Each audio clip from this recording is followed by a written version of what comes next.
यूरेन ने गुड़िया को पकड़ा और उसका गला काट दिया। उसने अपनी जान दे दी ताकि शैतान के खून की पुकार पूरी हो सके। उसे लगा कि वो मालिक बन जाएगी, लेकिन उसे नहीं पता था कि ये सिरेमिक गुड़िया सिर्फ एक जरिया थी शैतान के लिए अगला शिकार ढूंढने का। कहानी एक जवान नर्स के बारे में है। उन्होंने ओझा एग्जॉर्सिस्ट को अपने तजुर्बे के बारे में बताया। एनाबेल नाम की गुड़िया पहले सिर्फ थोड़ी जगह बदलती थी, लेकिन बाद में अलग अलग कमरों में दिखने लगी। उन्होंने मदद मांगी और उन्हें पता चला कि गुड़िया में एनाबेल नाम की एक छोटी बच्ची की रूह है। हमदर्दी में नर्सों ने उस रूह को वहीं रहने दिया, लेकिन जल्द ही उन्हें एहसास हुआ कि वो कोई बच्ची नहीं बल्कि एक मुकम्मल झूठ था। एक साल बाद जॉन और उसकी प्रेग्नेंट बीवी मिया अपनी प्यारी दुनिया का मजा ले रहे थे। मिया को गुड़िया जमा करने का शौक था। जॉन अपनी बीवी की ख्वाहिश जानता था। उसने पूरे शहर की खाक छानी और आखिरकार वो नायाब पुरानी गुड़िया ढूंढ निकाली। उसने मिया को तोहफे में दी। मिया बहुत खुश हुई और उसे अपनी अलमारी में रख दिया। उसे नहीं पता था कि यह उसके बुरे सपनों की शुरुआत है। उस रात एक चीख ने खामोशी तोड़ दी। आवाज पड़ोसियों के घर से आई थी। जॉन ने मिया को घर पर रुकने को कहा और देखने गया। वहां खून की भयानक बू आ रही थी। जॉन वापस भागा और मिया से पुलिस को फोन करने को कहा। तभी दो लोग अंदर घुस आए, एक मर्द और एक औरत। वे एनाबेल, पड़ोसियों की भगोड़ी बेटी, और उसका शौहर थे, जो एक कल्ट के मेंबर थे। उन्होंने अपने माँ बाप को मार दिया था। उस मर्द ने मिया के पेट में चाकू मार दिया। पुलिस आई और हमलावर को मार गिराया। एनाबेल नर्सरी में गई। उसने गुड़िया को गोद में लिया और अपना गला काट लिया। खून की एक बूंद गुड़िया के चेहरे की दरार में चली गई। अनजाने में शैतानी बुलावा पूरा हो गया।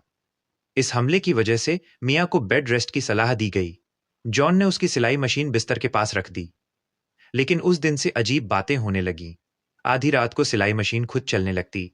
रिकॉर्ड प्लेयर अपने आप बजने लगता। मिया को लगा कमरे में कोई है, पर जॉन को लगा ये सिर्फ सदमा है। कुछ दिनों बाद किचन में अचानक आग लग गई। मिया बिस्तर पर बेबस थी, लेकिन पड़ोसियों की मदद से उसे और उसकी बेटी लिया को बचा लिया गया। इस हादसे के बाद वे पासाडेना अपार्टमेंट में शिफ्ट हो गए। लेकिन आखिरी डिब्बे में मिया ने देखा कि वही एनाबेल गुड़िया वहां पड़ी थी। मिया ने डर का सामना करने के लिए उसे वापस शेल्फ पर रख दिया। नए अपार्टमेंट में मिया की मुलाकात बुक स्टोर की मालकिन ईफू लिन एवलिन से हुई। वहां कुछ बच्चों ने उसे एक पेंटिंग दी, जिसमें एक काला साया एक मां और बच्चे का पीछा कर रहा था। मिया बुरी तरह डर गई। उसे डिटेक्टिव से पता चला कि वो कल्ट किसी शैतानी रूह को बुलाने की कोशिश कर रहा था। ईफुलिन ने बताया कि ये कोई आम भूत नहीं, बल्कि एक नॉन ह्यूमन स्पिरिट है जिसे इंसान की रूह चाहिए। मिया को समझ आया कि शैतान को उसकी बेटी लियाह की मासूम रूह चाहिए। वे फादर पेरेज, प्रीस्ट पेरेज के पास गए।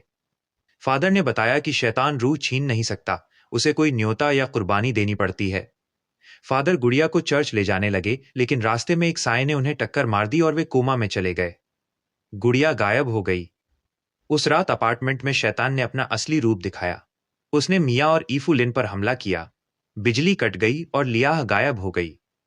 मिया को खिड़की के पास अपनी बेटी का वहम हुआ। शैतान की आवाज ने कहा कि अगर बेटी चाहिए तो अपनी जान की कुर्बानी दो। मिया खिड़की पर चढ़ गई और कूदने ही वाली थी कि जॉन और ईफुलिन आ गए। ईफुलिन को अपनी मरी हुई बेटी की याद आई और उसे लगा कि शायद खुदा ने उसे इसी मकसद के लिए बचाया था। उसने एनाबेल गुड़िया को पकड़ा और मिया की जगह खिड़की से नीचे कूद गई। एक रूह मिल गई और शैतान का कॉन्ट्रैक्ट पूरा हो गया। ईफुलिन की मौत के साथ ही शैतान गायब हो गया और लियाह सुरक्षित मिल गई। 6 महीने बाद जिंदगी पटरी पर आ गई।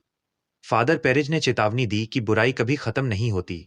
वो रात एनाबेल गुड़िया कहीं खो गई थी। कहानी के आखिर में एक माँ अपनी नर्स बेटी के लिए तोहफा खरीद रही होती है। उसकी नजर उसी सफेद कपड़े वाली गुड़िया पर पड़ती है। उसे नहीं पता था कि उसने एक कभी न खत्म होने वाला श्राप, कर्स खरीद लिया है।